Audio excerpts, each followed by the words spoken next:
Since Full Metal Alchemist is such a sweeping show, covers such a broad array of genres, and you have to do a lot of different scenes, comedy scenes, serious scenes, have you ever had to switch from comedy to serious very quickly? And how do you prepare yourself for that? Yeah, I mean, sometimes you're having a great time. You know, you're sitting there playing video games and everyone's having fun, and then it gets real serious when you realize the cops are coming and you've got 100,000 pounds of ivory in your back room and you don't know what to do with it and you can't get out. So you're switching real fast. Then it's back to comedy again as you blame it on the new guy. But then it's back to serious again when you realize the new guy is the father of a big kingpin of ivory in Africa, and then you're on a hit list somewhere. But in the world of voice acting, it's just about watching the scene and getting prepared, and really you have a good director that guides you and lets you know what's happening before the scene, what's happening after, because when you record, it's really just your scene and your moments that you have. Because we couldn't go through the entire episode every single time. You know, there just wouldn't be time to do it. And so that's where you really rely on a good director, and then also your hopefully your acting experience and your training, so that you can create a really authentic moment. You know? Well, the other thing too is that we have to, you know, we're dubbing this into English, and while that's very important, and we want to do a good job, we have to remember, I think, that we're dubbing what the Japanese actor did originally. So if the Japanese actor does something big, we can't necessarily do something small. We have to sort of mimic that, if you will, you know, and hopefully they did a good job and we can follow it. So, because I know, like, for Death, I didn't know.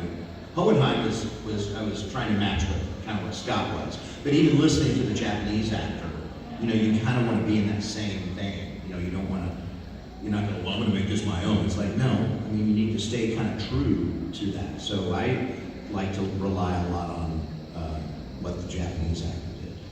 So. I just want to say real quickly that that's one of the things I love the most about anime, is that they can have you laughing, and you know your guard is down, and you're having this great time with these crazy hijinks with the characters, and then suddenly, and they were able to just that quickly turn the moment to something really emotional and really deep, and you never saw it coming. And that's one of the things about anime in general that I love so much, is their ability to take you on this roller coaster ride of emotion so quickly. Sounds like my ex-wife. You had an anime ex-wife? Wow. But my convention husband is this man right here. We were at a steakhouse.